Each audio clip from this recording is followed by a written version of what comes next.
নমস্কাৰ বন্ধুসকল আৰু সকলোকে স্বাগতম কৰিছোঁ আজি মোৰ অন্যতা ব্লগৰ মাজলৈ আৰু এতিয়া আমি আহি পাইছোঁ আলিগড় আৰু মথুৰাৰ পৰা আমি আহিলোঁ প্ৰায় 3 ঘণ্টামান বাছত আহিলোঁ তাৰ পৰা এতিয়া আমি আলিগড় ষ্টেচনত আছোঁ অযোধ্যা যাবৰ কাৰণে আৰু 10টা বজাত ট্ৰেইন আছে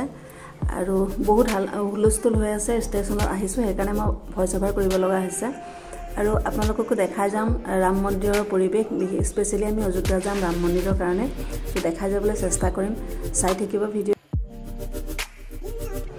নেক্সট ডে ৰাতিপুৱা প্ৰায় 8:30 মান বাজিলে আমি আহি অযোধ্যা পাই গ'লোঁ আৰু এতিয়া ষ্টেচনৰ পৰা আশে-পাশে ক'ৰবাত ৰুম ল'ম আৰু এয়া অযোধ্যা ষ্টেচন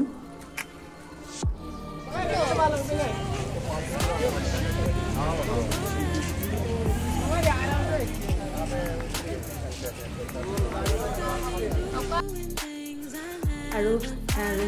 ষ্টেচনৰ পৰা প্ৰায় 1 কিলোমিটাৰ ডিষ্টেঞ্চতে আমি ৰুম লৈছিলোঁ ফটককৈ পাই গ'লোঁ আৰু এতিয়া ৰেডি হৈছোঁ আমি অযোধ্যা ৰাম মন্দিৰ চাবৰ কাৰণে সকলো ৰেডি হৈছে এতিয়া গৈ আছোঁ তালৈকে আৰু আপোনালোককো দেখাই যাম কিমান দূৰ বিশেষ দূৰ নহ'ব চাগে 1 কিলোমিটাৰ ডিষ্টেঞ্চ বুলি কৈছে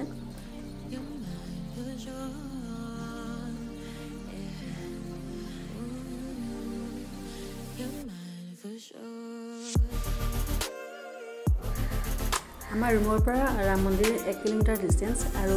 ইয়াতে যিটো মেইন ৰোড আছে তাতে গাড়ী ঘোঁৰা নচলে যেনে ক'ৰবাত দুখন এখন বাইক চলে তাকো মন্দিৰৰ কামত অহা যোৱা কৰাৰ কোনো গাড়ী চাড়ী ইয়াতে নাই আৰু সেইকাৰণে আমি খোজকাঢ়িয়ে আহি আছোঁ আৰু এয়া মন্দিৰ পাই গ'লোঁ অযোধ্যা মন্দিৰৰ গেট ৰাম মন্দিৰৰ মেইন গেট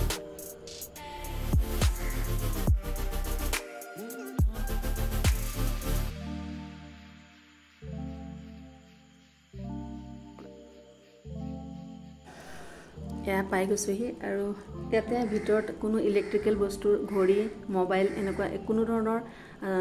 বস্তু এলাউড নাই জোতা চেণ্ডেলো ভিতৰলৈ নিব নোৱাৰি কিন্তু ভিতৰত লকাৰ চিষ্টেম আছে তাত ৰাখি যাব লাগিব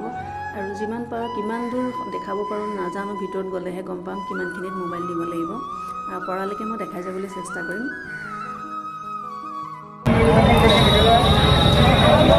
বহুত মানুহ বহুত লাইন আৰু গৰমো বহুত বেছি আছে বহুত দিছে পূৰা লাইন ল'ব লাগিব মানুহ বহুত ভিৰ আছে জয় শ্ৰীৰাম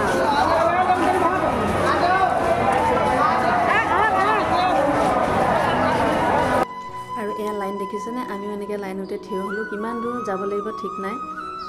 এতিয়ালৈকে বৰ্তমান মোবাইলটো হাতত আছে বাৰু কিমানখিনিত এৰিব লাগিব নাজানো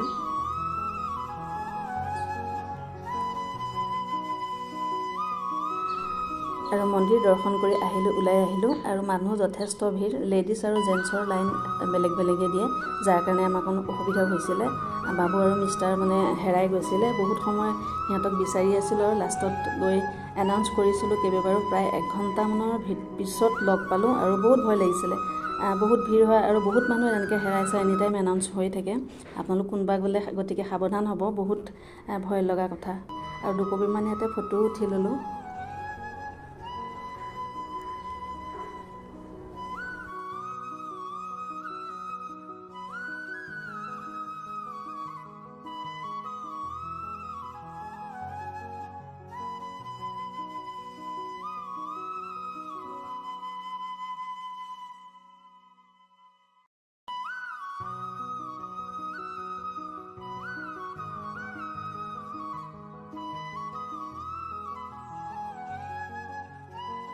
মন্দিৰৰ লাইনৰ পৰাই মানে ভিতৰলৈকে যথেষ্ট ভিৰ আৰু 1 ছেকেণ্ডো মানে সেইখিনিত মন্দিৰ মানে শ্ৰী ৰামচন্দ্ৰৰ যিটো মূৰ্তি আছে তাৰ ফ্ৰণ্টত 1 ছেকেণ্ডো ৰ'ব নোৱাৰি খালি লাইনত গৈ থাকোঁতে আপুনি সেৱা কৰি যাব লাগিব আৰু ইমান ধুনীয়াকৈ মন্দিৰটো বনাইছে কোনো ধৰণৰ ৰড ষ্টাইল ব্যৱহাৰ কৰা নাই যেনে তাজমহল কাৰেংঘৰ ৰংঘৰ এইবিলাক হাজাৰ হাজাৰ বছৰ সংৰক্ষিত হৈ আছে তেনেধৰণেই বনাইছে আৰু এতিয়া বহুত সময়ৰ পিছত আমি মন্দিৰ দৰ্শন কৰিলোঁ আৰু এতিয়া গৈ আছোঁ ৰুমলৈ আৰু চাবলগীয়া বহুতো জায়গা আছে ইয়াতে চাওঁ আৰু কি চাব পাৰি তো আজিলৈ ৰাখিছোঁ পুনৰ লগ পাম নতুন এটা ভিডিঅ' লৈ আহিম আপোনালোকৰ মাজলৈ